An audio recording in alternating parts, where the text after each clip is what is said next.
tá? Os valores são valores humanizados, tem um espírito que é muito colaborativo, tem um sentimento do pertencimento, e o mantra, o nosso mantra, o mantra da rede é o ganha-ganha, relação mútua. Existem N ações que a rede promove. Uma das ações é essa Sexta da Coligada. Toda sexta tem esse evento, de 8h30 às 10 horas, onde a gente fala de diversas temáticas, certo? Com relação aos benefícios, também tem vários benefícios, mas o maior, que eu digo, e o melhor, é justamente a gente ter essa experiência de colaboração em grupo.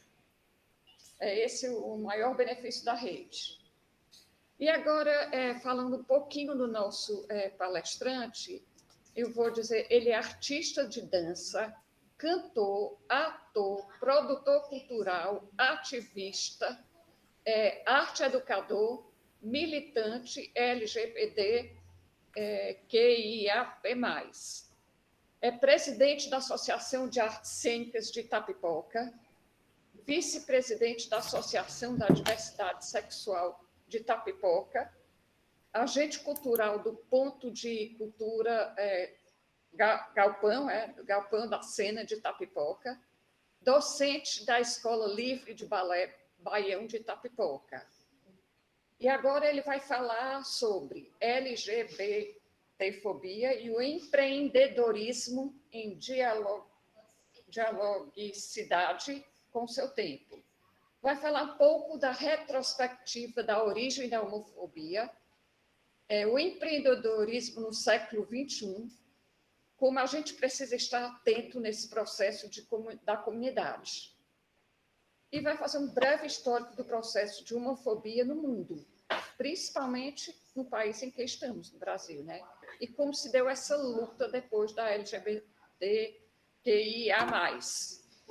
A palavra é sua, Idel. Ô, Cíntia, deixa só, eu sei que não estava no protocolo eu falar, mas eu queria agradecer o Idel por ele ter aceito assim, nosso chamado.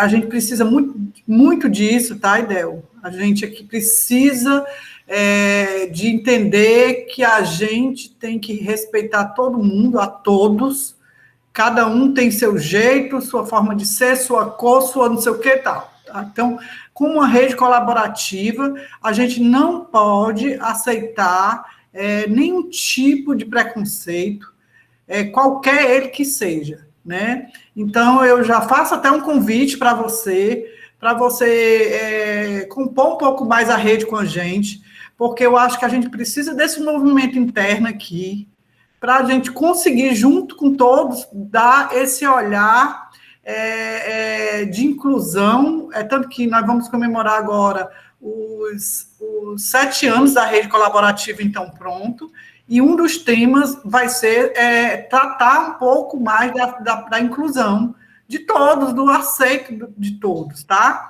Então, eu fico muito feliz, eu sei que o convite foi de última hora, mas eu achei que a gente tinha que correr atrás, porque é um tema muito pertinente, que, para mim, eu acho, além de ser um tema pertinente, ainda acho que eu não entendo por que a gente precisa militar ainda com isso, né?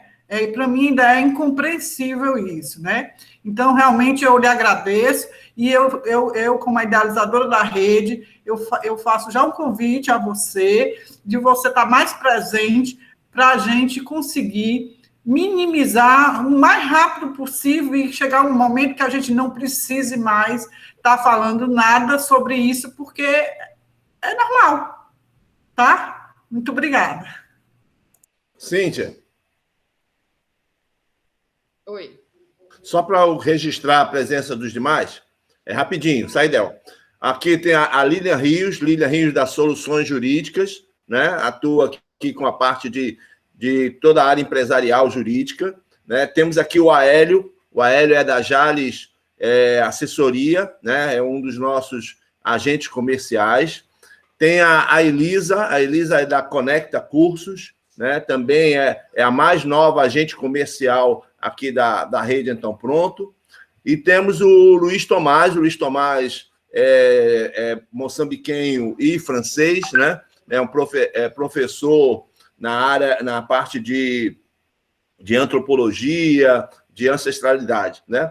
Então, e temos aqui, esses que eu citei, são todos aqui do Ceará, né? E aqui embaixo tem o Josemar. O Josemar é da Graffiti Travel Tours, né? É lá do Rio de Janeiro, é garoto da Ilha do Governador, né? E acabou de chegar aqui o Rafael Araújo também. Seja bem-vindo, Rafael. Bom dia. Bom dia, pessoal. Idel, a palavra é sua. Bom dia a todas, a todos e a todos. É uma alegria, primeiramente, dizer desse processo, desse convite de Ocelo. Ocelo, nós iniciamos uma parceria após eu perceber e ver e sentir uma poesia de Ocelo, da sua tia, e em seguida, isso dentro de uma perspectiva de um grupo progressista espírita, e eu me apaixonei pela poesia de Ocelo, pela emergência de Ocelo. Daí em diante, nós conseguimos estreitar os laços, e a gente vem construindo isso juntos. E aí surgiu essa possibilidade de... E eu faço também uma contextualização da poesia de Ocelo em uma das minhas apresentações, justamente, que vou tentar, hoje, no final desse momento, brindar a todos com essa poesia de Ocelo, que, para mim, é uma poesia necessária para os tempos emergentes. E dizer sempre que o processo colaborativo hoje, falar sobre homofobia hoje, em pleno século XXI, em 2021, nós poderíamos estar em outro patamar da humanidade. No entanto, não estamos. Me parece que estamos regredindo. Só que isso é só uma percepção, porque, na verdade, há muitas outras pessoas, diversas outras pessoas fazendo bem por aí, que não é o caso de cada um de vocês, desenvolvendo ideias positivas para o mundo, só que o mal ainda prepondera. O mal ainda ganha espaço em nosso país, em nosso planeta, e a gente precisa modificar esse estado de normalidade. A gente precisa agora naturalizar o bem, naturalizar o amor genuíno e a toda forma de ser e de amar, né? E aí, de antemão, eu agradeço as pessoas que estão nos fluxos também na sua casa, mas também que estão no trânsito, que estão em outros espaços, porque são espaços de debate como esse. Inclusive, eu até deixo aqui frisado que não é uma palestra. Eu não sou muito dessa pessoa de ficar, eu vou fazer uma palestra. Não é disso. A gente precisa construir juntos aqui, num papo. Quem não estiver entendendo, por gentileza, pede para que eu possa voltar também, porque às vezes eu falo rápido demais. São muitas informações, são muitos contextos, são muitas vivências. Acho que mais do que estudo é vivência que a gente quer passar, e possivelmente não vai dar tempo, porque o tempo é muito curto, mas pelo menos contribuir de alguma maneira nesse processo, né, de construção e desconstrução dos preconceitos e tabus. Eu preparei e porventura, alguns barulhos extras, né, interferências extras de sonoras que possam estar vindo. Eu estou em casa, então tem as interferências do bairro também, da rua. É um bairro periférico, então tem várias interferências, e aí qualquer coisa é só me falar que eu posso estar retomando, tá bem? Eu preparei aqui só um slide rápido. Deixa eu ver se eu consigo.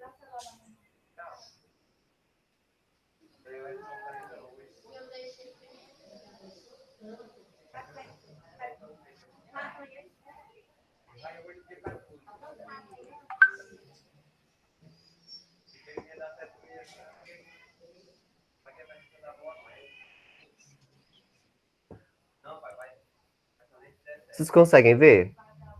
Sim. Sim? Está aberto para vocês? Sim. Tá sim. Pronto. LGBTfobia e o empreendedorismo em dialogicidade com o seu tempo.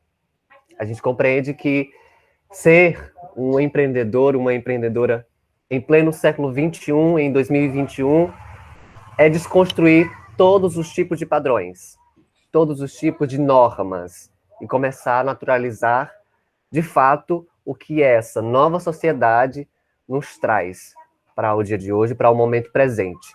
Porque se a gente entende que estamos no século XXI e em 2021 em meio a uma pandemia, e ainda não aprendemos com isso, é porque alguma coisa ou muitas coisas ainda estão erradas.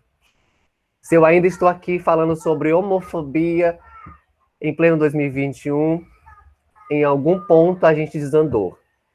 Mas eu quero que você saiba que nem sempre foi assim. E aí a gente vai descobrir um pouquinho hoje. A primeira coisa que eu pergunto para vocês, quero saber o nível das pessoas que estão aqui, as pessoas maravilhosas. Afinal, o que vocês compreendem por LGBTQIAP+. Abram seus microfones.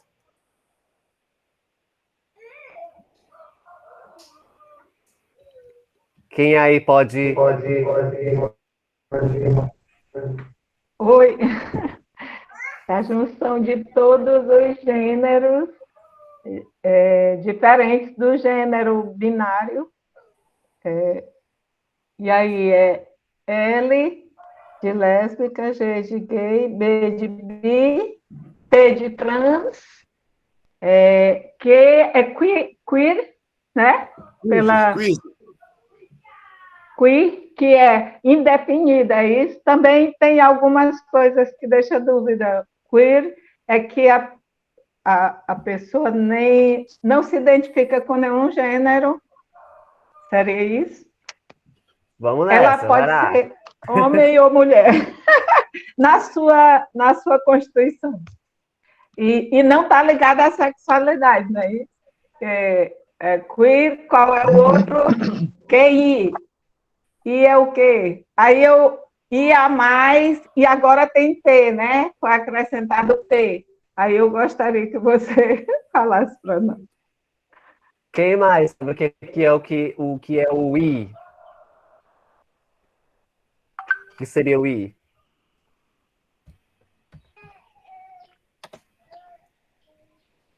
Ninguém? Seria de indefinido? Não. Ideal, eu estudei para poder participar, mas não aprendi tudo. Aí a Norma já falou que eu aprendi. Então eu estou aqui. É o indiferente, não é indiferente? Não. Intersexuais. Exatamente. E o que seriam esses intersexuais? Eu também, como Rômulo, eu também estudei. Quando eu cheguei nesse mais o QIA, eu não tinha encontrado. Agora aqui, enquanto a gente está conversando, eu acessei aqui a internet e vi. Agora estou sabendo um pouco mais. Então você colou, né, Totti? É claro. A gente Exatamente. aprende colando. Eu aprendo colando. E o A? O que seria o A? O A são assexuais. Assexuais. E o P? Exato. E o P? O T? P. P? Tem P também. Pansexual. Pansexual. Repete, não entendi? É pansexual? Pansexual. Exatamente. Exatamente. Pansexual da flauta de Pan? Sim. Ah, legal. Tem lá da Grécia. Exatamente. Na verdade, é só um retorno, né? A gente vai retornando ao que a gente, na verdade, vinha trabalhando e vinha sendo e tentando progredir lá na Grécia, né? Enfim, começando lá no Egito e vindo para esse tempo, retornando agora, né? Então, PAN. E a sigla, por mais que a gente às vezes compreenda, né? LGBTQ. Eu só entendia o GLS, eu era do tempo do GLS, né? Então, muita gente é desse tempo, só compreendia o GLS. Isso era a sigla lá inicial, né? Mas que aí ela vem crescendo ao longo do tempo, porque cada letra dessa é para além de uma letra. Eu queria que a gente compreendesse isso. É para além de uma letra. São vidas, são lutas por detrás de cada letrinha dessa. São seres humanos que vêm lutando pela vivência, pelo trajeto de viver e amar livremente. Então, quando eu brinco com a sigla, LGBT, o arco-íris, LGBT, YZ, eu estou sendo desrespeitoso e desrespeitosa com toda uma classe, com toda uma série de pessoas, milhares de pessoas, que estão o tempo todo perdendo também as suas vidas por simplesmente buscar tentar amar, ser livre, o amor. Então, tem tudo isso, realmente, todas essas siglas, né? E o que acontece? O P, que é o mais novo pra gente, o queer a gente tem muito mais, porque o queer tem aí um T, certo? Para além também de um T, que o T representa tanto transexuais como travestis. Sempre as travestis são marginalizadas, e a gente vai entender depois sobre isso, né? E isso também reverbera, inclusive, no próprio mercado de trabalho, a própria vivência das pessoas, né? Que são as pessoas mais marginalizadas e mais discriminadas e mortas em todo o mundo. Essa letrinha T, a gente vai entender. E o PAN, que é o mais novo, né? O intersexo, vale ressaltar, são antigos hermafroditas, né? Não sei se vocês estão lembrando desse terminho, né? Só que aí são pessoas que nasceram com dois sexos, e enfim, faz aí, quando se torna um pouco mais, depois de maior, aí entende, ou se não, os pais é que decidem o sexo da criança, mas isso não é muito prudente. E aí tem uma nova nomenclatura para isso, que a gente chama de intersexo. Ou são as assexuais, que não tem a ver com questões sexuais, ou seja, não necessitam ter essa questão sexual, porque estão para além dos gêneros, pode ser feminino, masculino. Então, eles frisam muito não pela questão sexual. Eles são assexuais, eles não dependem de questões sexuais para poder ter os seus relacionamentos, ou também de ter relacionamentos, né? E o pansexual, que são mais atuais, possamos dizer assim, e aí refriso, né, a questão lá da Grécia, que traz esse termo como lá da Grécia, mas são pessoas que a gente conhece hoje como a nova geração. Acho que todo mundo aqui já ouviu falar na geração Z, né? Que chegariam em algum momento na Terra. Ela já se encontra na Terra, né? Somos a geração Z. E o que isso tem a ver? Com a geração Z, muitas coisas vão surgir. Inclusive a androginia, né? Vários processos. Você não sabe se a pessoa é homem, se é mulher, enfim. Fica nesse papel do andrógeno. Quebra o padrão binário de ser. Ou a pessoa tem um trajeto masculino ou feminino. Ele ou ela, nunca pode ser um ser multi, né? E aí, o pan é aquele ser que se apaixona por seres, né? É o ser que se apaixona pelo ser, não independente de corpo, de gênero, não é sobre isso, nem orientação sexual, né? Então, uma mulher trans, ela pode se apaixonar por outra mulher trans, por exemplo. Um homem trans pode se apaixonar por um gay, por exemplo. Então, ele se apaixona pelo ser, e não por ser ali pelo sentido binário da coisa.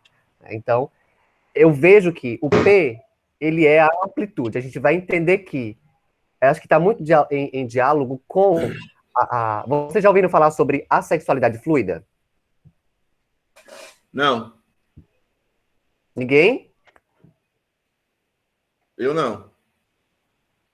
Alguém mais? Também não. Também não.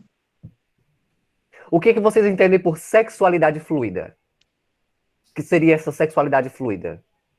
O que vem na cabeça de vocês? De que há um movimento, alguma coisa que possa ser movimentada. É como se a sexualidade pudesse fluir ou caminhar ou alguma coisa assim. Essa é a ideia que me passa. A ideia que me passa é que a sexualidade fluida é a sexualidade que vem normal, sem a interferência ou influência de qualquer meio. É da natureza daquela pessoa.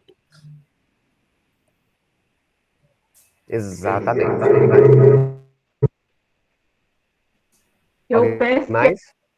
que não sexualidade quando ela envolve uma, não se prende ao gênero. Ela flui como a água, ela vai fluindo sem se prender ao gênero. Seria isso. Não tem uma pré-formatação, não é formatado. Uhum. Então, consideramos, então, que cada um de nós que estamos aqui, a nossa sexualidade é fluida. Sim.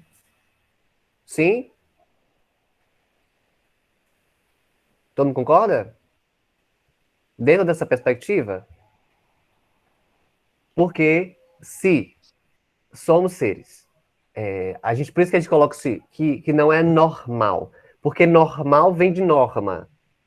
Então, não existe norma nesse aspecto. Existe naturalidade. É por isso que a gente sempre fala, a gente troca a questão de, a gente troca a regra, né, a norma, pelo natural, pela naturalidade.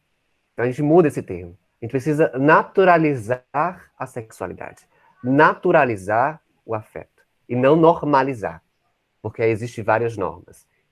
Então, normalizar os afetos. Quando a gente naturaliza, porque nós somos a natureza, nós não somos parte da natureza. Nós somos a natureza. Então, se eu entendo que eu sou a natureza, né, compondo a natureza, como espécie do Criador e da Criadora, eu digo que toda maneira que a natureza também flui em mim. Então, eu não estou desconectado em nenhum momento com a natureza. A única forma de eu estar desconectado é quando eu atinjo o outro, aí eu estou desconectado. Quando você percebe que as pessoas estão matando as pessoas, nesse sentido porque elas querem e desejam ser elas mesmas, você entende que alguma coisa está em desequilíbrio. Então, parte da natureza, no caso, parte de nós, estamos em desequilíbrio com a natureza. Então, a sexualidade em si, ela é fluida. Não existe padrões. Não existe esse termo binário não binário. Quer dizer, não existe esse termo dual, ou masculino, feminino. Somos as duas essências. E isso vai para o reino animal, né? Vegetal também. Então, a gente precisa trazer essa desconstrução para o nosso diálogo. Porque aí eu também acabo me desconstruindo de padrões que foram construídos pela sociedade, pelos meus pais, e enfim, aí eu vou tentando desconstruir, porque eu entendo só que é só um padrão, eu só posso ser isto. E quando eu me encaixo nesse que de fato a sociedade quer isso da gente, aí eu acabo de fato entendendo que eu só posso ser isso. Eu não posso brincar, porque a vida, a experiência de estar na Terra, quer dizer, a vida na Terra é uma experiência. Todos nós estamos aqui para experienciar. E aí, quando eu me limito a isso, aí eu entendo que a minha mente está no passado. Então, perceber que nós, toda vez que for falar sobre a questão de sexualidade é fluida. Ou seja, a natureza por si só. Nós caminhamos com o ânimos e com a ânima. E o nosso processo é o equilíbrio. De estarmos nesse processo de equilíbrio entre o ânimos e a ânima. Mas, no caso, eu vou me aprofundar muito nisso, porque é um contexto que leva também muito tempo, certo? Então, a sexualidade, todas as nossas sexualidades, é fluida. Não tem só masculino, só feminino. Nós somos as duas energias, né? Aí eu pergunto para vocês, a homossexualidade, gente, ela sempre existiu na humanidade? Respondam aí. O que vocês acham? Ou foi uma coisa que surgiu do nada, em algum momento, por alguém? O que Eu vocês tenho a acham? impressão que sim, sempre existiu. Essa Sempre é existiu.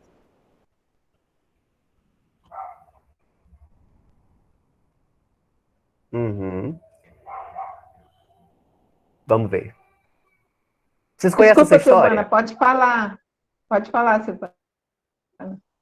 Eu já falei, eu disse que sim, eu acho que sim, eu tenho a impressão que sim. Eu gosto muito de história, certo?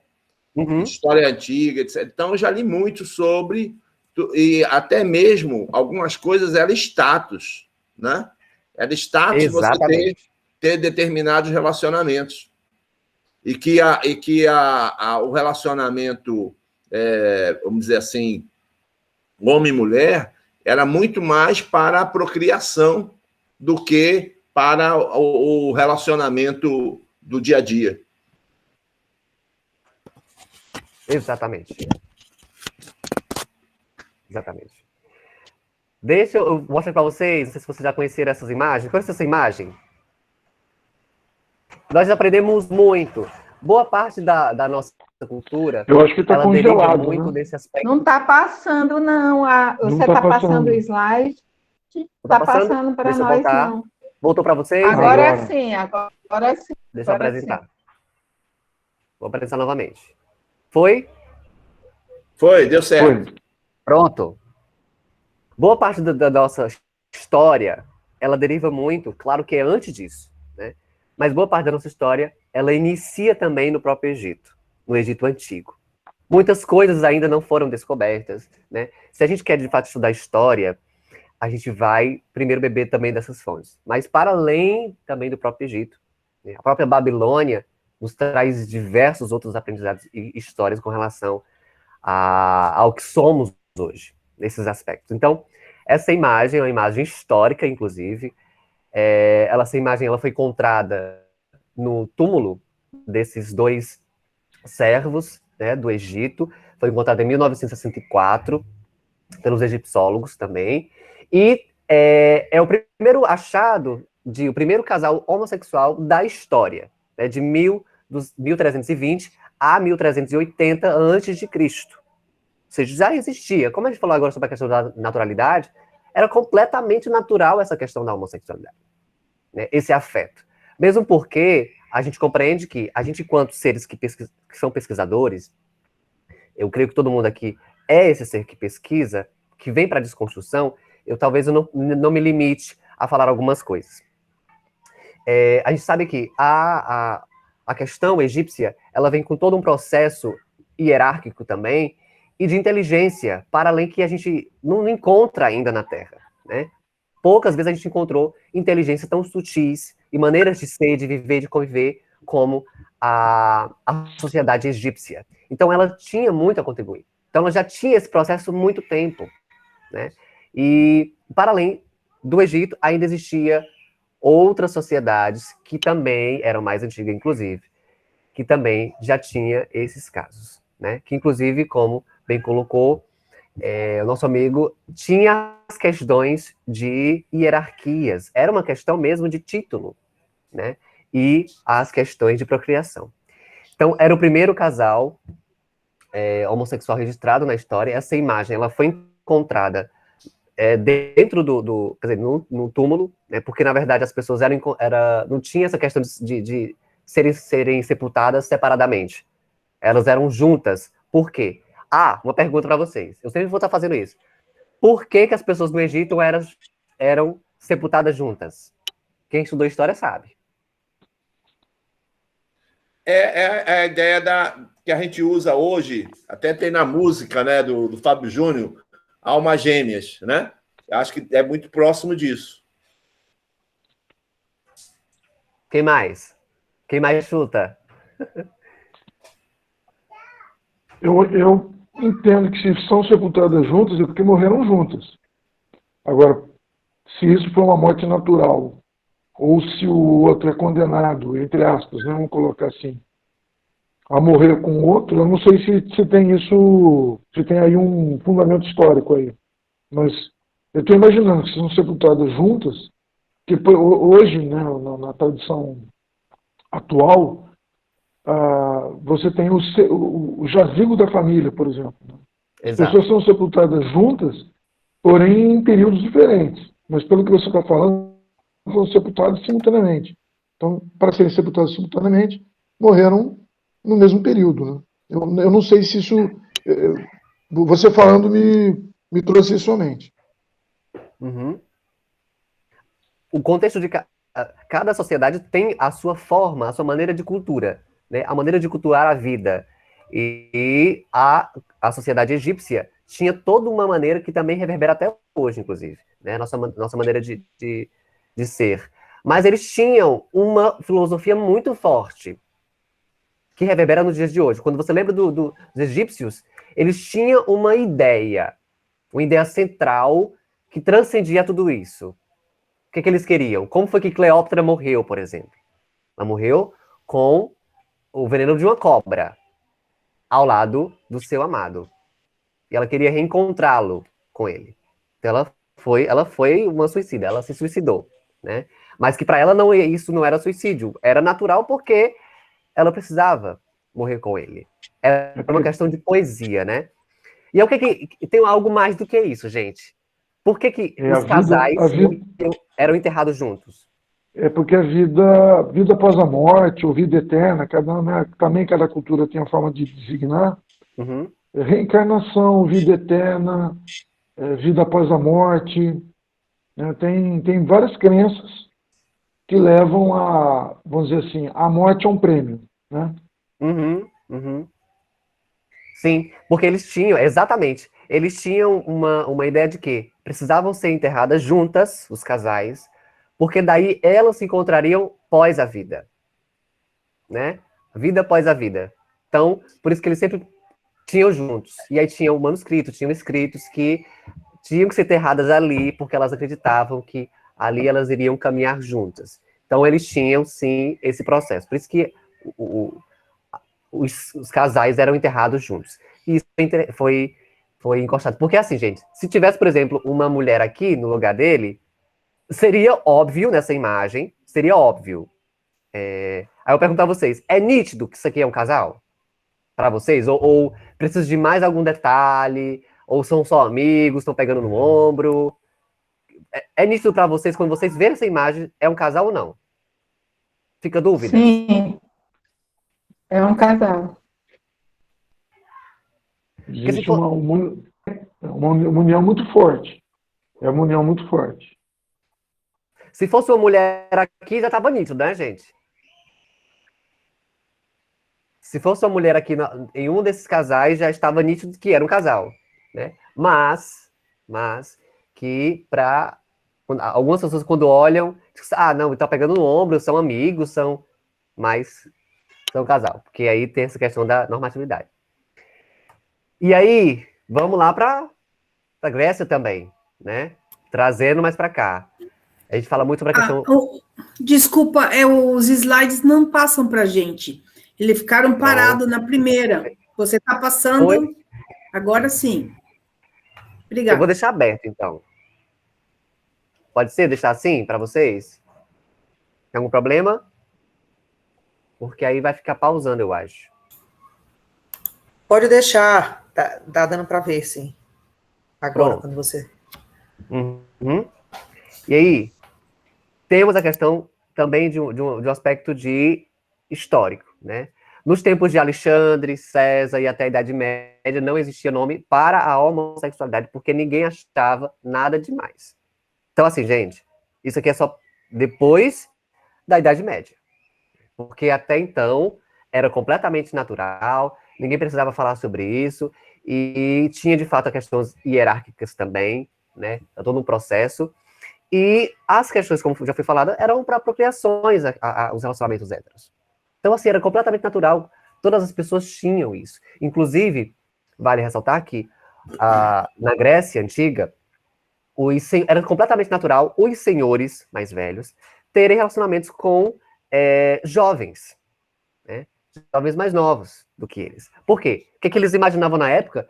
Que os mais novos precisavam aprender com os mais velhos. Hoje, se a gente fosse elencar essas questões, a gente estaria alicerçando com a questão da pedofilia, que hoje é crime, né? Então, o assédio, a questão infantil também, o abuso sexual infantil, mas que na época eles tinham essa visão, que os meninos mais novos precisavam ter relacionamento com os mais velhos para eles aprenderem a desenvolver a sua intelectualidade, a sua moral mais cedo. Então, eles eram muito tempo, né? Muito à frente do seu tempo. Então, eles queriam, desde sempre, lá na ideia, tentar construir aí dentro desse processo. E aí, quando os meninos completavam, acho que, se eu não me engano, os seus 20 e poucos anos, eles aí poderiam... e tinha um detalhe, que aí entra aí a questão do machismo, né? Existia esse processo de homossexualidade? Existia. No entanto, existe uma questão que é do feminino. O feminino sempre foi marginalizado. O mais novo, ele sempre tinha que ter o papel de passivo. E o mais velho sempre o papel de ativo. Se o mais velho tivesse o papel de passivo, eles iriam ser chacotados. E, inclusive, até expulsos de seus espaços, né? E também dos seus próprios cargos públicos. Então, necessariamente, deveria ser o papel ativo. E os mais novos deveriam ser o papel passivo, sempre. E somente depois dos 20 e poucos anos, que eles se tornassem adultos, eles poderiam se tornar seres ativos. Então, a gente já vê aí um processo de preconceito com o feminino desde muito antes. Né? Isso não existia no Egito, mas aí já na Grécia, né, tem todo um processo que é isso. Então, era natural. Era completamente natural, nesse sentido. Né? Inclusive, os meninos poderiam decidir se queriam realmente assumir esse relacionamento homossexual, continuar, ou se eles teriam relacionamento com as mulheres, né, e estariam preparados para isso. Difícil pensar nessa possibilidade para o dia de hoje, né, gente? A sociedade jamais iria entender. Claro que tem um aspecto aí do processo da pedofilia, né, que a gente vê hoje. Aí, pergunto a vocês, sabiam que César, quer dizer, o Alexandre o Grande, também tinha relacionamento homossexual? Todo mundo sabe disso? Sim, sim. Sim? No próprio filme do Alexandre o Grande, isso fica bem claro. Ele tinha um relacionamento de procriação, mas ele tinha um relacionamento de status, como você colocou. Era a posição dele permitia isso, né? No filme, eles colocam de uma forma mais sutil, né? Porque ele não, na época do que o filme foi editado, né, talvez não criasse o impacto. Mas ele merecia até um remake, o filme, para poder se aproximar da história. Sim, sim, total. E ele, não só ele, mas como outros e outras também nesse sentido, a gente, na história, eu vou fazer uma ressalva, gente. Eu coloquei mais imagens aqui de gays, né, da história, que são conhecidos por nós, porque a gente tem uma referência ainda do masculino, né? Por mais que sejam gays e tal. Mas do masculino, o homem sempre preponderando aí. Então, tem diversas também outras mulheres históricas também, acho que eu tive aqui uma, que coloquei aqui no slide para poder mostrar para vocês. Mas como que o homem ainda predomina, né? Nesse sentido de referência. Mas existiram Nós estamos outros parados na mulheres. imagem do Alexandre, viu? Exatamente, eu estou aqui ainda no Alê, viu? No Alê, né, amigo pessoal. Aí o que acontece? No Alexandre.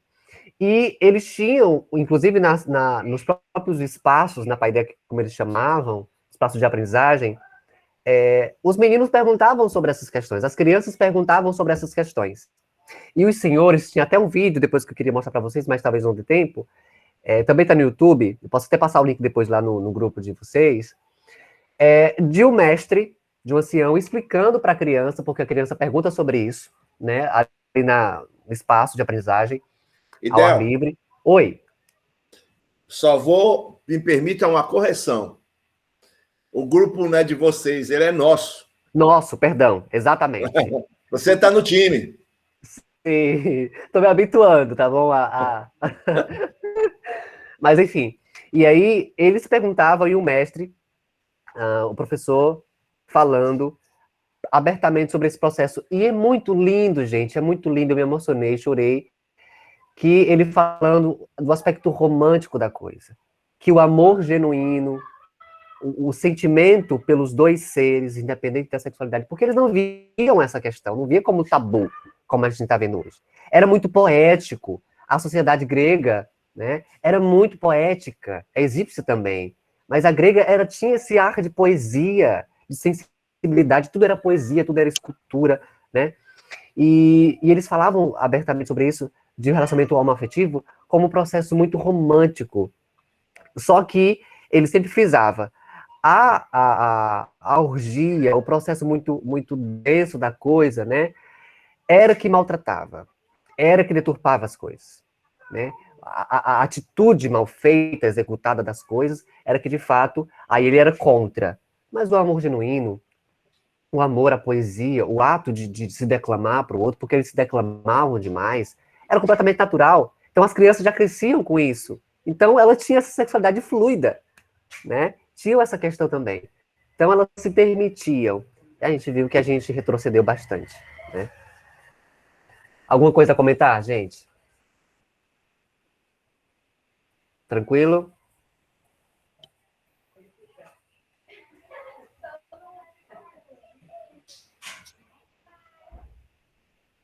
Creio que sim, né? Leonardo da Vinci, todo mundo sabe, né? Tem algumas especulações, mas Leonardo da Vinci também tinha relacionamento homossexual também, era grande artista, um ser altamente sensível, né? Passando por diversas as áreas. Então, ele tem essa perspectiva, né? Vários estudos ainda vêm sendo feitos, mas Leonardo da Vinci também tinha relacionamento homossexual. Júlio César, todo mundo sabe?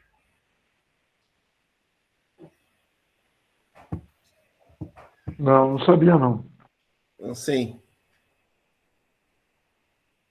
Todo mundo achando Júlio César, né, tão... Não que isso tire, né, a masculinidade das pessoas, o poder, a autoridade. Por isso que a gente viu ontem o governador falar abertamente sobre isso, e completamente numa questão bem íntegra. Mas César também. Tem, inclusive, uma obra, Os 12 Césares, né? E somente há um César dos 12, que é chamado Cláudio, que não teve relacionamento homossexual.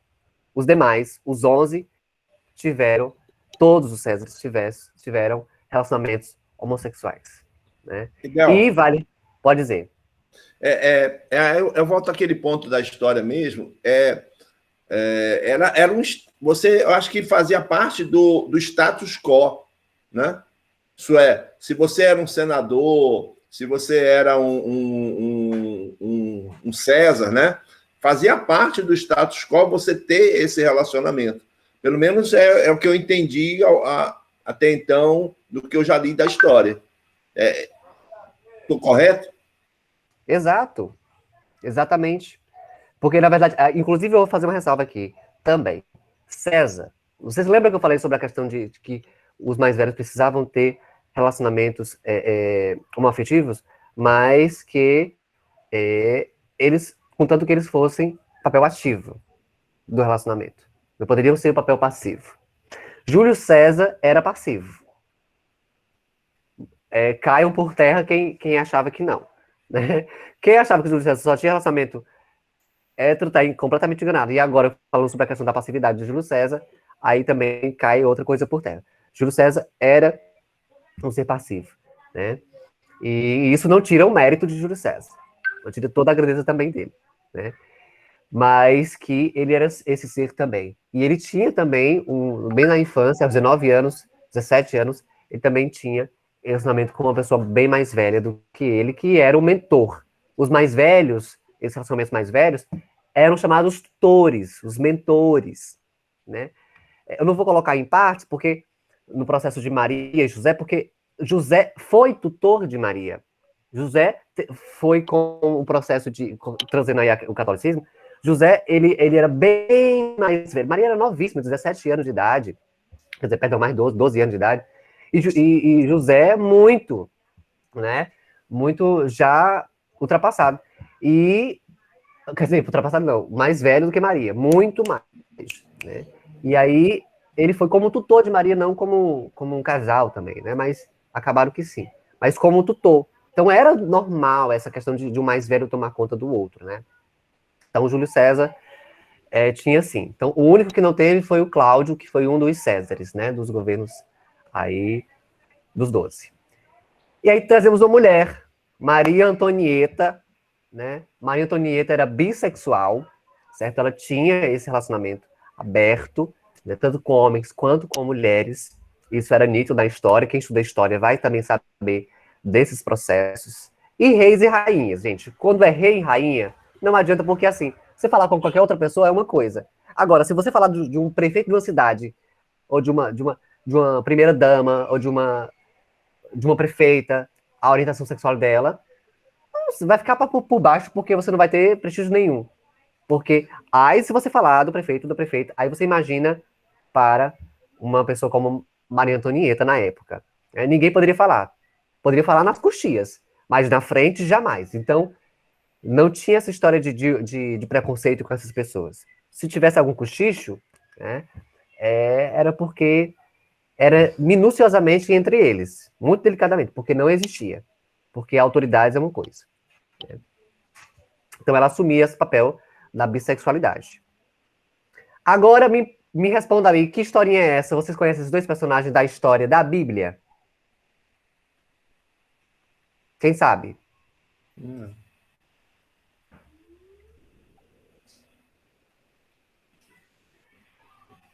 Ninguém sabe? Acho que Jonathan e Davi. Muito bem. Exatamente. É uma história pouco contada que tentam, o movimento conservador tenta abafar de todas as maneiras, e enfim, é extremamente louco.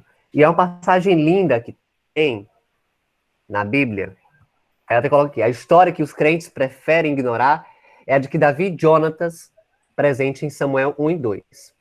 Jonatas era filho do rei Saul de Israel e seu sucessor natural, mas fez uma aliança com Davi, que acabou sendo escolhido para o trono. O que Jonatas aceitou de coração. O que tu desejares, eu te farei, declarou. E aí tem: e sucedeu que, acabando ele de falar com Saul, a alma de Jonatas se ligou à alma de Davi. E Jonatas o amou, como a sua própria alma. E Saul, naquele dia, o tomou e não lhe permitiu que voltasse para a casa do seu pai. E Jonatas e Davi fizeram aliança porque Jonatas o amava como a sua própria alma. E Jonatas se despejou da capa que trazia sobre si e a deu a Davi, como também as suas vestes, até a sua espada e o seu arco e o seu cinto. É ou não é um relacionamento homoafetivo, gente?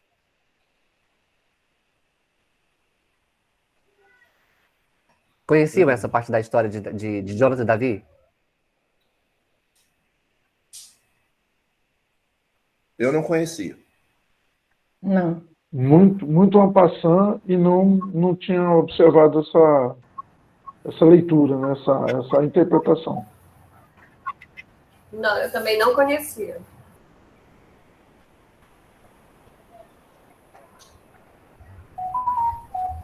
Veja, a gente perdeu a poesia da coisa, né? Os nossos dogmas nos fizeram passar. E a sociedade fez a gente entender outras coisas, porque tentou abafar. Mas percebam, isso sucedeu que, acabando ele de falar com Saul, a alma de Jonatas se ligou com a alma de Davi. E Jonatas o amou com a sua própria alma. Tem até uma imagem deles dois, até que eu coloco aqui, eles dois despidos, né? Se amando. Então, esse despir é tirar as vestes. Eles tiveram ali um ato sexual, obviamente, mas não é colocado. É preciso que a gente entenda as passagens bíblicas. Por isso que as passagens bíblicas, ela é todo um manuncial, né? É um código. Então, a gente perdeu a poesia de interpretar esses códigos. Para ler esses códigos, precisa ter poesia. Então, se eu não tenho poesia, eu não posso ler esses códigos. Então, por isso que qualquer pessoa não pode ler essas passagens. Por isso que elas tentam abafar. Mas que essas pessoas que tentam abafar, elas compreendem o real motivo disso. Que não podem tirar da Bíblia, porque está lá. Não podem abafar, porque está lá. É real. Né? Então é uma afronta, mas está lá. Né? Mas enfim, tem essa história bem linda, poética, de Jonatas e Davi. Não só essa, mas de outras também, mas essa em específico eu trouxe para poder demonstrar para vocês. É linda, depois confiram lá, todo um contexto também. Vale a pena, certo? Aí, gente, tudo muda. Tudo muda. Até então era tranquilo. Mas tudo muda com o advento do cristianismo e de Constantino, obviamente. Né? Que aí é todo um alvoroço na sociedade. É a era, como a gente diz, a gente conhece, a era das trevas, podemos dizer assim. Não pelo cristianismo, mas pela forma e a maneira como foi compreendido tudo isso. O judaísmo já pregava com as relações sexuais, tinham como único fim a máxima exigida por Deus: cresceis e multiplicai-vos. Até o início do século IV. Essa ideia, porém, ficou restrita à comunidade judaica e aos poucos cristãos que existiam. Nessa época, o imperador romano Constantino converteu-se à fé cristã e, na sequência, o cristianismo tornou-se obrigatório no maior império do mundo. Como o sexo passou a ser encarado apenas como forma de gerar filhos, a homossexualidade virou algo antinatural. Data de 390 do reinado de Teósio o Grande. O primeiro registro de um castigo corporal aplicado em gays. Ou seja, até então, não era. Era natural. E aí, como vem essa história da procriação, tudo gerou pela questão da procriação, a homossexualidade, daí começou o processo de perseguição. E aí, o primeiro texto de lei proibindo sem reservas a homossexualidade foi promulgado mais tarde, em 533, pelo imperador cristão Justiniano. Ele vinculou todas as relações homossexuais ao adultério, para o qual se previa a pena de morte. Mais tarde, em 538 e 554, outras leis obrigavam os homossexuais a arrepender-se de seus pecados e a fazer penitência. Absurda, né? O nascimento e a expansão do islamismo, a partir do século VII, junto com a força cristã, reforçaram a teoria do sexo para a procriação. Aquilo que a gente falou sobre a questão de o sexo apenas para a procriação. Ou seja, a afetividade, tudo que foi construído anteriormente foi sendo destruído, né? Sendo mal compreendido. E aí, esse é o último texto, durante muito tempo, até meados do século IV, do XIV, no entanto, embora a fé condenasse os prazeres da carne, na prática, os costumes permaneciam os mesmos. A igreja viu-se, a partir daí, diante de uma série de crises. Os católicos assistiram horrorizados à conversão ao protestantismo de diversas pessoas após a reforma de Lutero. E com o humanismo renascentista, os valores clássicos, assim o gosto dos antigos pela forma masculina voltaram à tona. Pintores, escultores, dramaturgos e poetas celebravam o amor entre homens. Além disso, entre a nobreza, que costumava ditar moda, a homossexualidade sempre correu solta. E o mais importante, sem censura alguma, ficaram notórios os casos homossexuais de monarcas, como o inglês Ricardo Coração de Leão. É isso, gente. É isso porque há todo um processo, vocês sabem que a gente teve um processo de iluminismo por aí, né?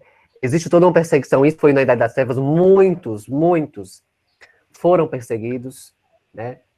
Muitos homossexuais foram perseguidos, homens e mulheres, foram mortos, foram queimados, foram degolados, muitas vidas foram tiradas por essas questões de procriação. Qualquer pessoa que fosse denunciado, né? E tinham vigias, inclusive, para isso, né? Tinham pessoas contratadas por isso. A igreja mapeava essas pessoas para que pudessem seguir. Então, era muito difícil viver naquela época. Muito difícil, depois dessa perseguição toda. Então, foram anos e anos de muita tortura, violência, muitas vidas ceifadas. E aí eu pergunto para vocês, nesse contexto, se vocês sabiam desse contexto, se é tranquilo para vocês lidar com essa questão toda. Né? Eu queria ouvir vocês. Não.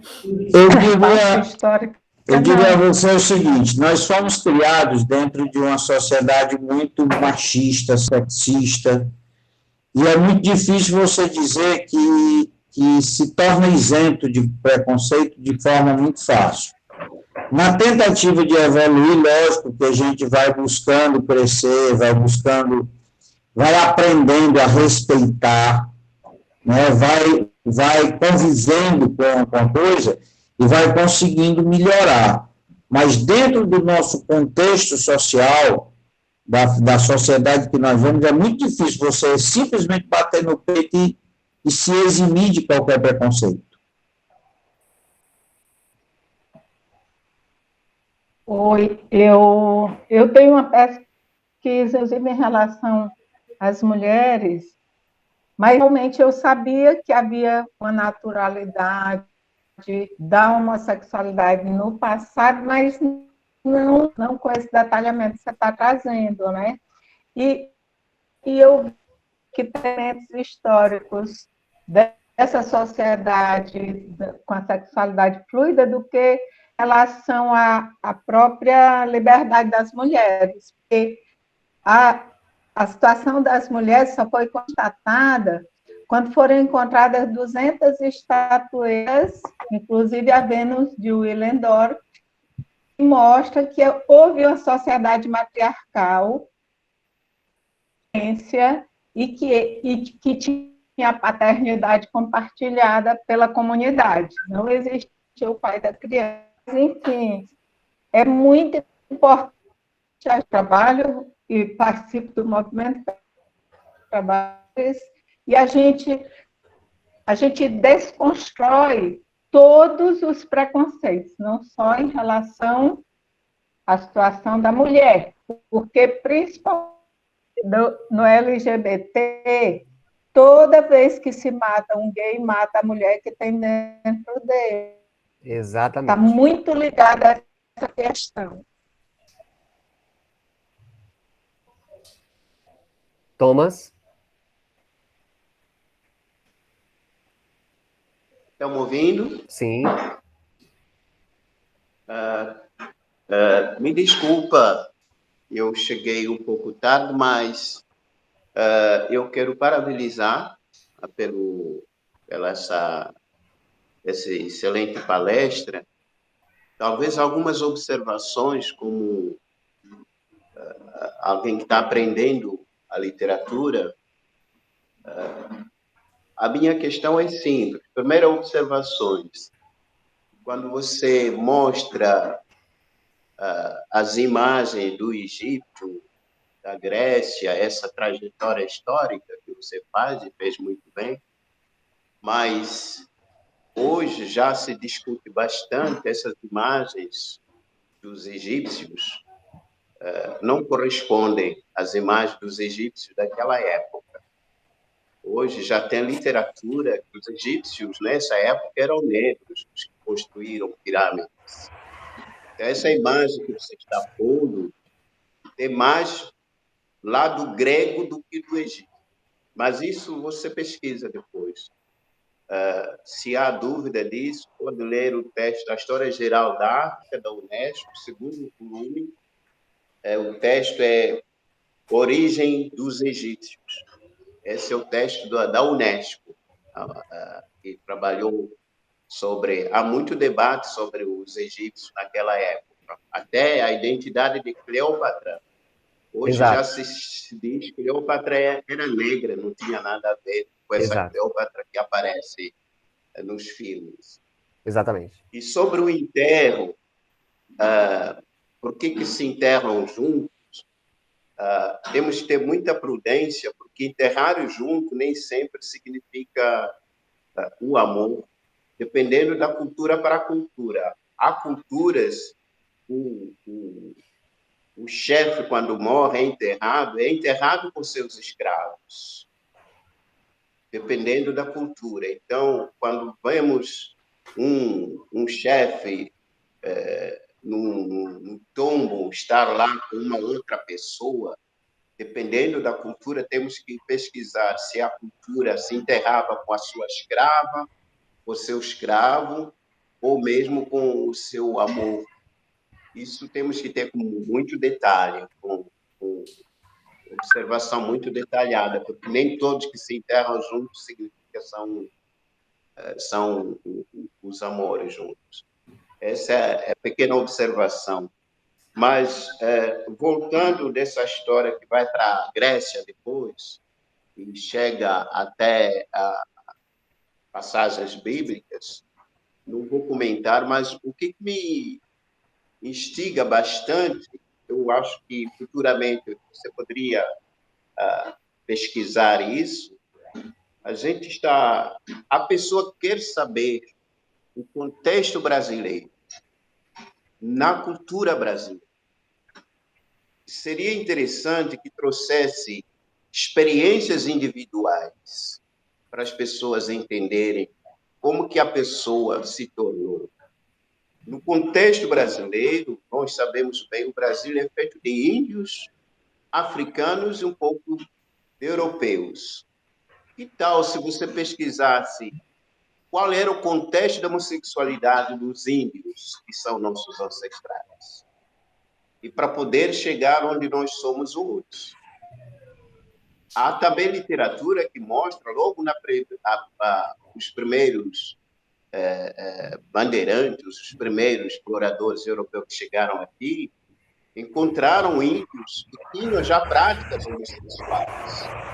Então, se você pudesse trazer essa literatura, você como brasileira, ou como brasileiro, dá um sustento bastante.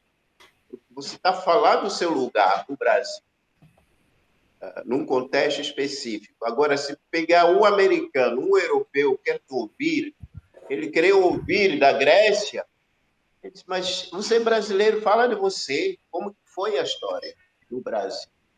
Então, eu sugiro, se você puder, com todo o respeito que eu devo, mas se pudesse contar uma realidade a partir da realidade brasileira, da cultura brasileira, você teria mais impacto, porque quem é estrangeiro quer saber como a relação homoafetiva funciona no Brasil. Qual a história no contexto brasileiro, historicamente?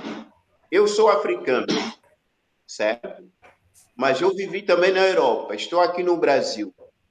Você me contar, você sendo brasileiro, trazer dados da Europa, que eu conheço um pouco, a minha curiosidade é de ver aqui no Brasil como foi, historicamente, a partir dos povos que constituíram o Brasil. Então, é só essa pequena observação, mas, de toda maneira, eu apoio toda a luta que dignifica o ser humano. Obrigado. Muito obrigado, Thomas. Querido, traz muitas reflexões, muitas nuances de nos impulsionar a própria pesquisa também. Eu vale ressaltar que eu fiz esse processo histórico porque a gente precisa ir lá para a história, pelo menos o início que a gente pelo menos conhece, porque a gente não conhece a história que a gente viu na escola, gente, não é a história real. É uma história muito curta e contada por pessoas que contam a história a partir da sua perspectiva. Ou seja, não é de uma perspectiva muito real. Então, a história que a gente conhece, a gente precisa fazer um novo estudo, né, Thomas? A gente precisa estudar novamente, reestudar nossa história, porque uma pessoa que não sabe da sua história, a sua verdadeira história, não pode dar pitaco na vida do outro, porque não conhece nem a si mesmo, né? E aí o que acontece? Eu fiz esse contexto histórico vindo para poder parar no Brasil. Já que eu vou falar do Brasil, porque tem uma contribuição nossa, a gente precisa enraizar. Isso está muito nas minhas falas, nas minhas palestras, nos meus momentos. Não adianta eu falar, eu nunca falo assim de outros relacionamentos. É sempre do Brasil. Mas hoje, quando eu falar de homossexualidade, eu preciso, pelos primeiros processos históricos que a gente conhece, fora do país, para depois penetrar no Brasil, como que isso surgiu nesse processo. Porque teve uma data para isso, né? Então, já que eu vou chegar lá, Thomas, já que eu vou chegar lá, a gente vai... Tá vendo como é muita coisa, gente? Eu vou tentar correr para a gente poder... Me desculpa, vou acrescentar mais uma coisa. Se eu tiver possibilidade, posso dar também uma obra que é do Mudimbe, Invention of Africa, Invenção da África, a Ordem do Conhecimento e os Saberes. Tem uma parte, um capítulo que ele mostra as figuras que eles apresentam egípcias, os artistas da época, até eles mostraram figura dos africanos, agora tem já estudo crítico da arte, aquelas figuras não eram africanas, eles pegavam o modelo grego, botavam o africano com uma lança. Hoje, quando a gente começa a analisar, você vê a característica artística que aparece lá não tem nada a ver com os povos locais. Até a arte está muito, muito, muito inventada. Então, o que ele chama dos egípcios são figuras dos gregos. Se você notar o corpo daquela gente que aparece, o egípcio não tem aquele corpo bem treinado. Isso eram os gregos que eram treinados. Mas isso é a história da crítica da arte. Eu posso lhe emprestar uma obra para você, quando apresentar essas figuras, já muitos criticam que essas figuras não correspondem à realidade, porque a colonização também passou pela arte. Muitas figuras foram embranquiçadas com características gregas que não tinham nada a ver com os gregos. Mas eu posso passar uma obra para você fazer crítica das obras da arte. Obrigado. Desculpa aí, mas a intenção é juntos crescermos. Obrigado. Eu queria parabenizar a Então Pronto, o nosso professor de hoje, por nos fazer caminhar por essas trilhas, que ainda são trilhas não usuais no nosso meio brasileiro, né? E ouso dizer em todo o mundo, em algumas situações mais e outras menos.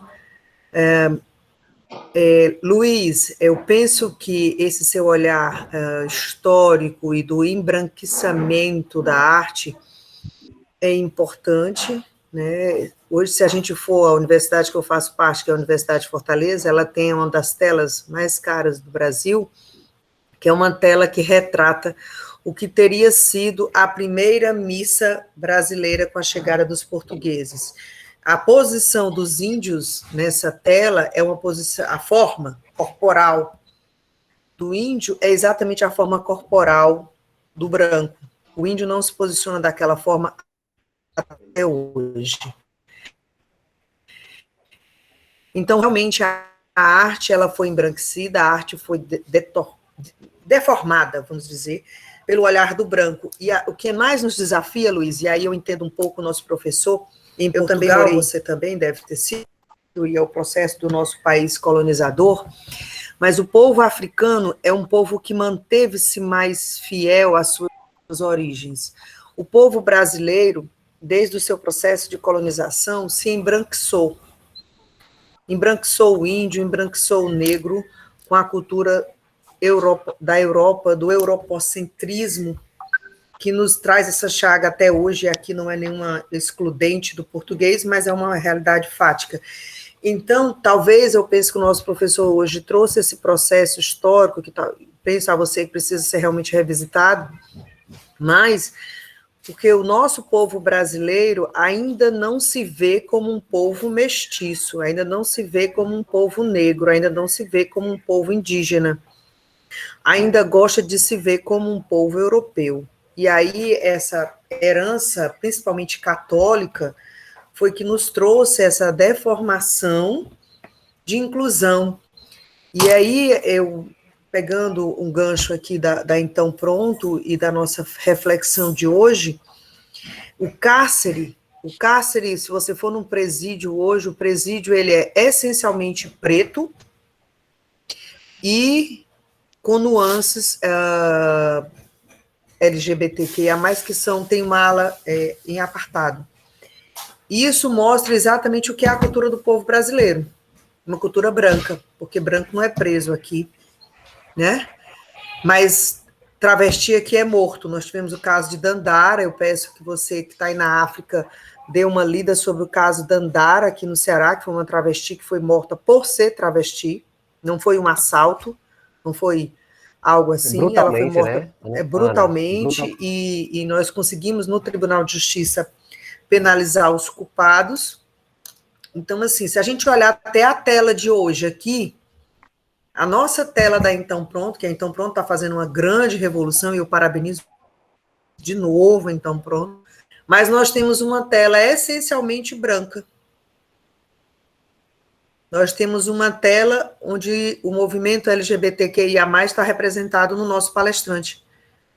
Porque pouco de nós também nos assumimos homens, bissexuais, transexuais. E nenhum de nós também se assume negro, né?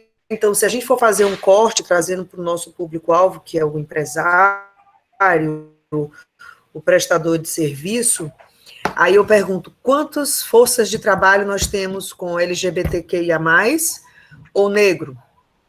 E mulher negra? Aí é que você não encontra mesmo. E mulher negra, homossexual ou travesti, aí você não encontra também nos cargos de comando, que eu falo.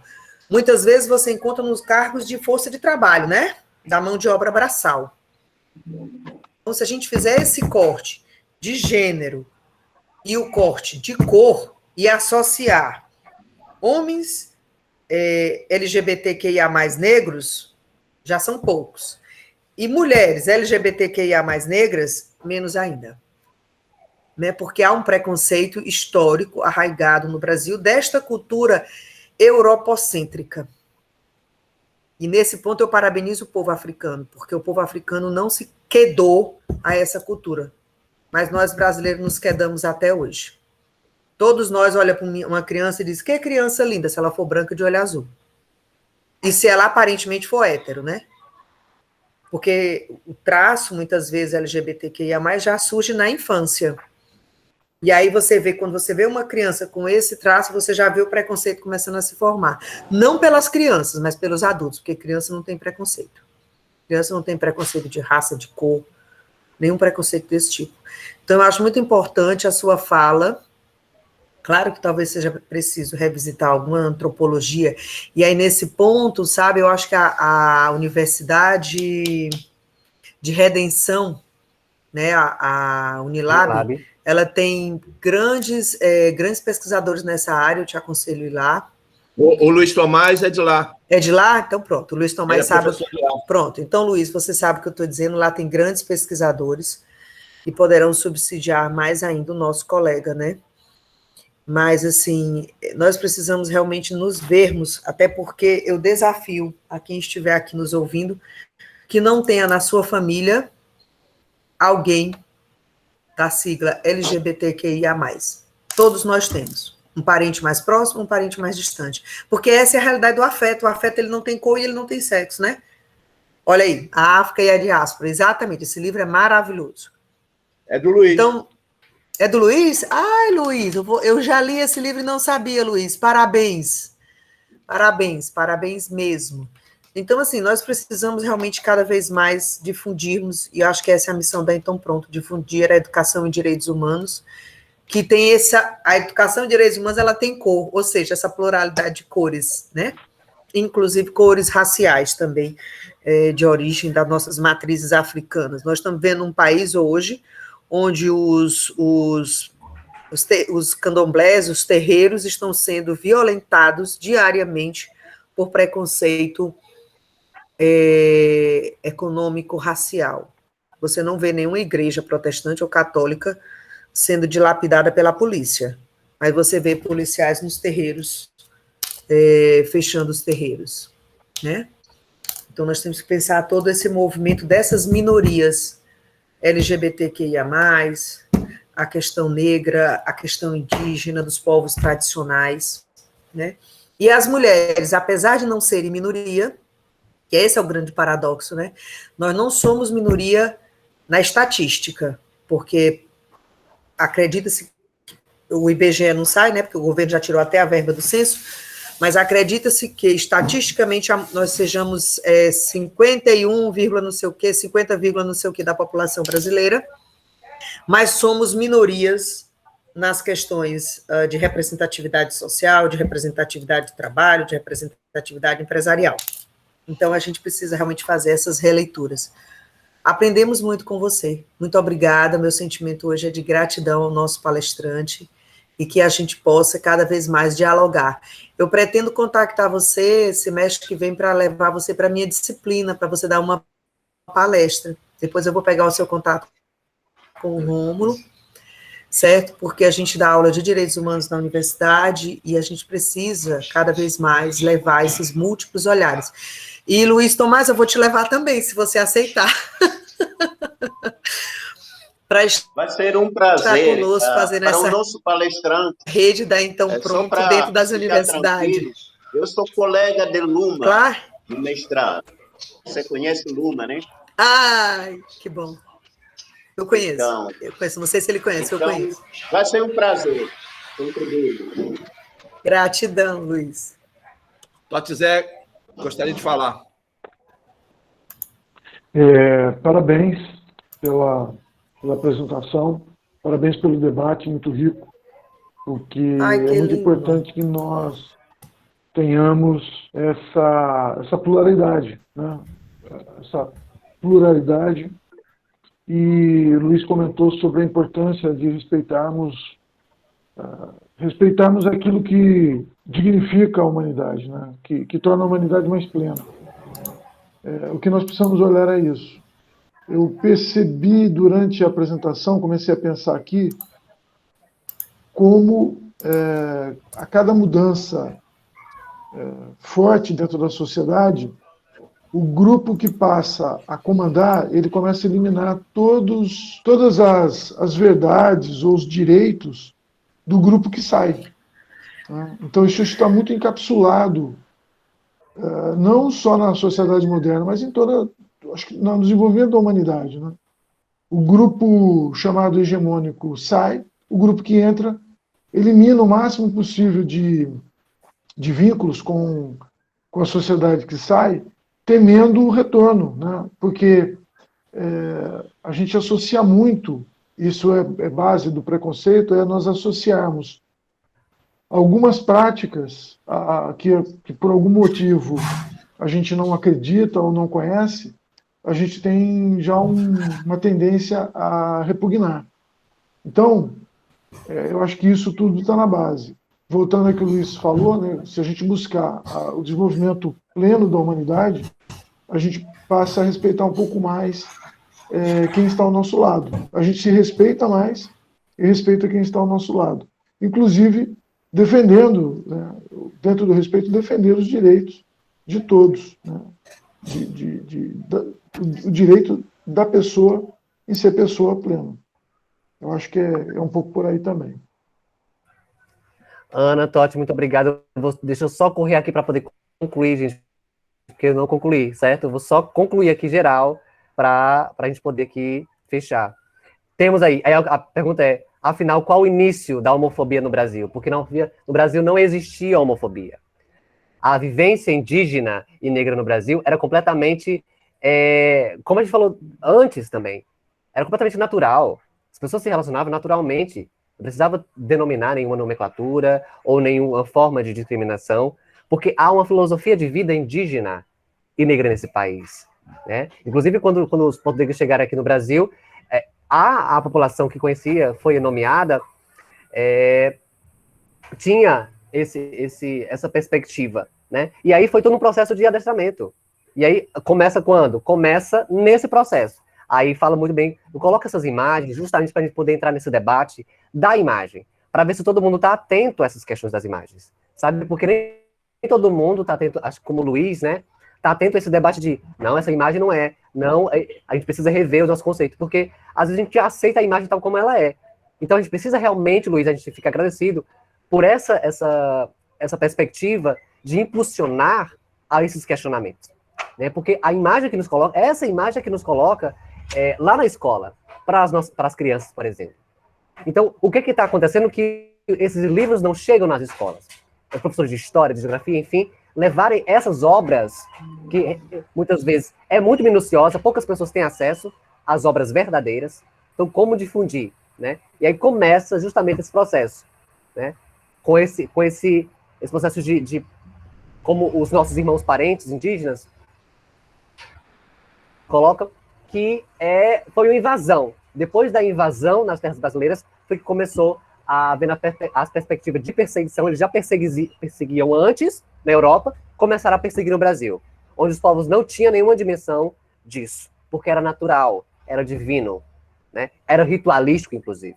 E é o que acontece. Nós temos o primeiro caso de homofobia no Brasil, em 1614, quando o parente indígena Tupinambá foi executado com a anuência de religiosos da Igreja Católica em missão no Brasil por conta de sua orientação sexual. Conhecido como Tibira do Maranhão, Tibira é um termo utilizado por indígenas para se referir a um homossexual. Seu caso é o primeiro registrado de morte por homofobia no Brasil. Ou seja, a homofobia no Brasil não foi nenhum outro caso branco, foi de um indígena. Então foi em 1614. Então, a gente teve o primeiro caso. E foi morto de quê? De canhão, pasmem. Altamente embrutecido, né? Então ele foi, de fato, esse primeiro que a gente tem essa ideia, essa dimensão, no Brasil, caso de homofobia. Então, com anuência de religiosos. Porque viu os indígenas, da sua maneira de ser, como pecaminosa, como pecado, nu, começaram a criar roupas, a estética, a trazer essas ideias europeias, eurocêntricas para cá. É óbvio que também a história não está contada, porque os indígenas, as imagens estão aí, vocês estão colocando os indígenas, percebendo as imagens como indígenas cabisbaixo, mas eles não se renderam. Não se renderam, né? Porque eles entendiam outra perspectiva. Mas isso é um outro contexto. Então, a gente teve esse primeiro caso de homofobia no Brasil. E aí, homossexualismo e homossexualidade, a gente sabe que essa palavra não existe. Homossexualismo sempre vai definir uma questão de doença. Não existe doença nisso, certo? Isso foi criado pela questão hegemônica, de uma questão muito patriarcal também, para poder designar aí como doença. Muitas pessoas foram mortas, inclusive, passaram por tratamentos psicológicos muito dolorosos, para poder entender que isso seria um distúrbio. Muitas pessoas. E no 17 de maio de 1990, a Organização Mundial de Saúde, a OMS, retirou a homossexualidade da lista de doenças, só em 1990. Olha quanto tempo a gente passou para entender que isso não era uma doença. Então a gente passou muito tempo, e de 1990 para cá, poucas coisas também andou. Poucas coisas, as pessoas ainda continuam falando de ideologia de gênero, que cura gay, é o que a gente mais tem nesse Brasil, né? Essa ideologia de gênero é pregada por pessoas fascistas, que tentam impregnar uma questão religiosa muito forte e que é incumbida usando a fé, né? O ódio como metodologia de fé. Aí eu troco um ponto de vocês, como nós estamos falando de microempresários e empresários. Homofobia mata. Somente em 2019, mais de 140 vidas foram ceifadas por crimes de LGBTfobia. 58 lésbicas, gays, travestis, transexuais ou bissexuais foram assassinados no Ceará durante o ano de 2020. O Ceará, em 2020, gente, liderou o país. Não, esse é um caso muito específico, 58. Mas foram muito mais. Tem estudos que foram muito mais. Então, o Ceará, em 2020, repercutiu, porque liderou o assassinato de mulheres trans e travestis no Brasil. Inclusive, saiu em outdoor procurando essa estimativa. 2020, 237 LGBTs, aí já cresceu, tiveram mortes violentas no Brasil. Isso é em nível nacional. Vítimas da homotransfobia, porque não é só homossexualidade, não é só homofobia, é transfobia também. 224 homicídios, 94,5%, e 13 suicídios. É o retorno, é o que mostra o relatório, Observatório de Mortes Violentas de LGBTs no Brasil. Quais as dificuldades, gente, então, dos LGBTs para ingressar no mercado de trabalho?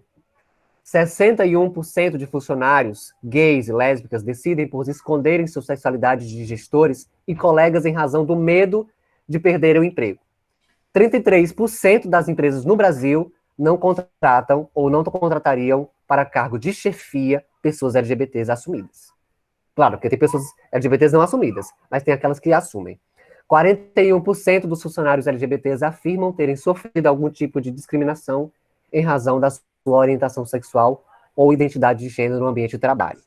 90% de travestis se prostituem por não terem conseguido nenhum outro emprego, até mesmo aqueles que têm boas qualificações.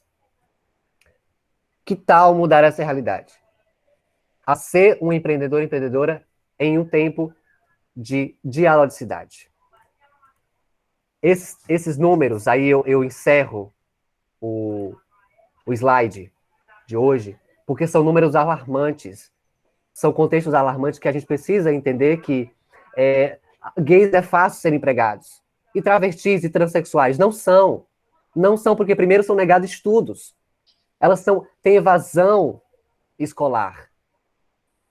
Os seres afeminados são sofrem invasões nas escolas. Então, como tem estudo, como tem trabalho, como tem emprego, se não conclui seu ensino médio?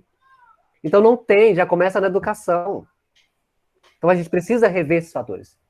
Então, assim, quando eu falo sobre a questão da dialogicidade, se vocês são empresários, microempresários, empreendedores, em pleno século XXI, com tantas pautas emergentes, e não ainda entenderam a questão da empregabilidade de trans, quantas trans vocês têm trabalhando com vocês? Quantas travestis também já tem nas empresas? Não tem, pouquíssimas, raras às vezes. Quantos gays afeminados estão ocupando, quantas lésbicas em estado de chefia? Não estão, porque parece que é algo à parte, só servem para poder servir e não para poder ter um cargo a mais.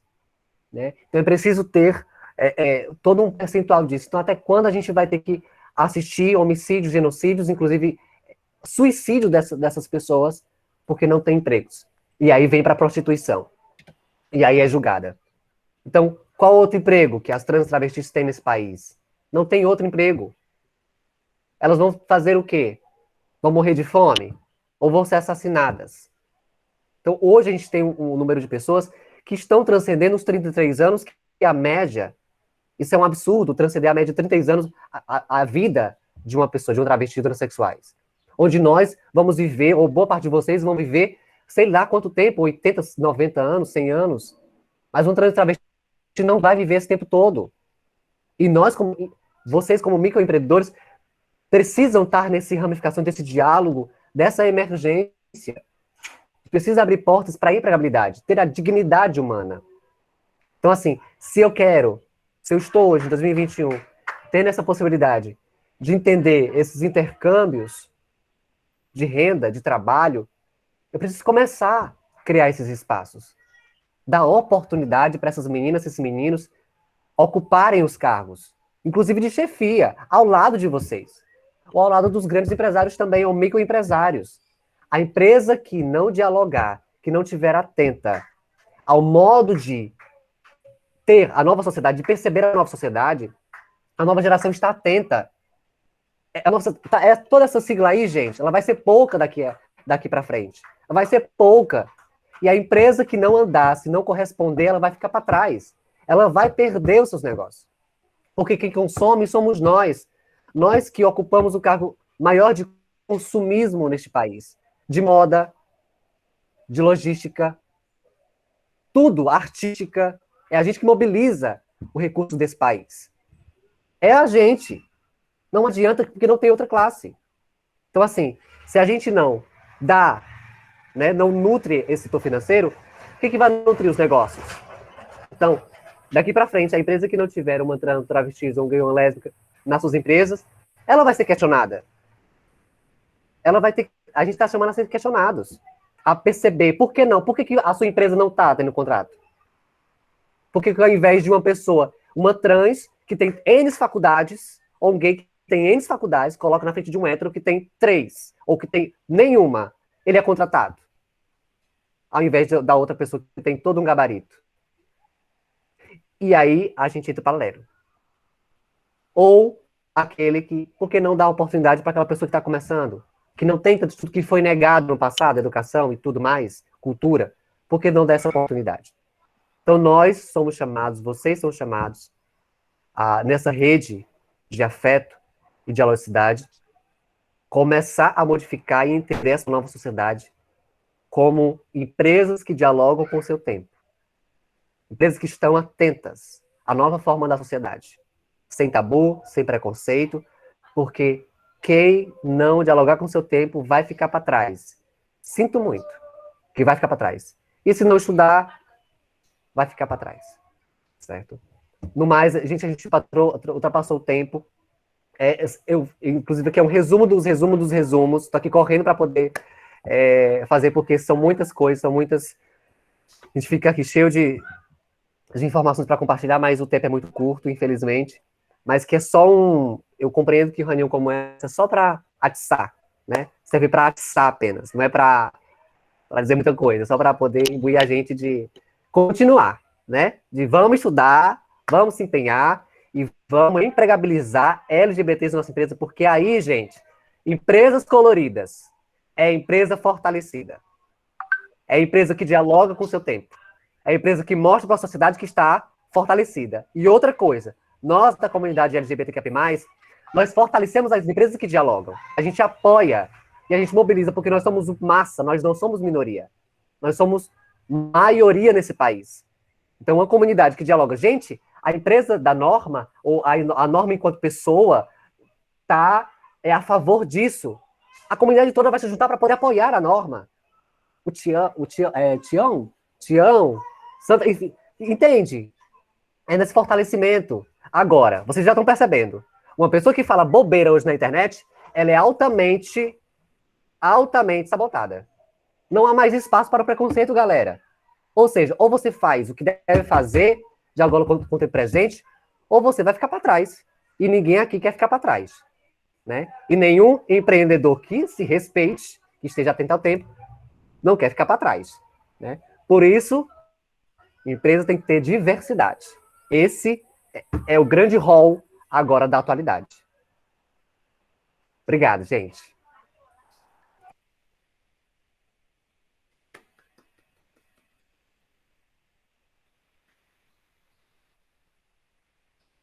Cíntia?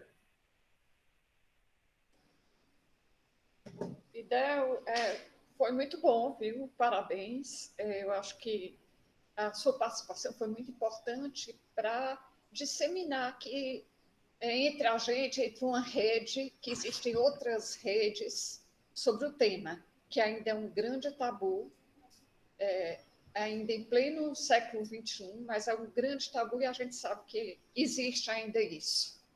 É uma forma de estar amenizando esse preconceito que existe. Você falou de uma forma muito boa, valeu demais, e eu quero dizer que você foi presenteado com um coligado nosso, o Tião, com um cordel.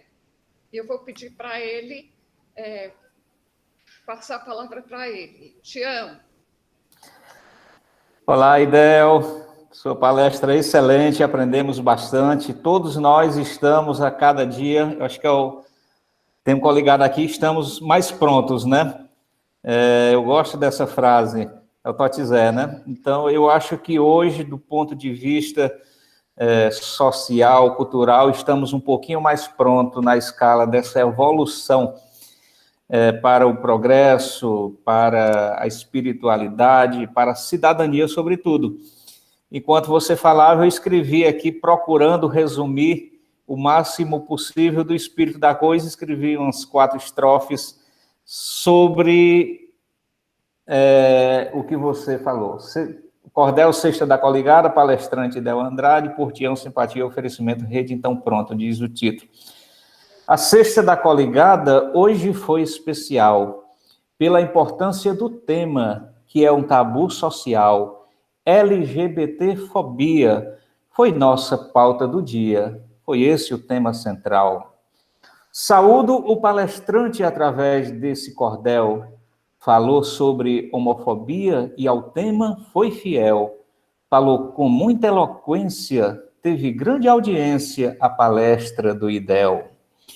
Numa explanação histórica sobre sexualidade, Idel nos apresentou com muita propriedade um rico material que empolgou o pessoal nesta oportunidade.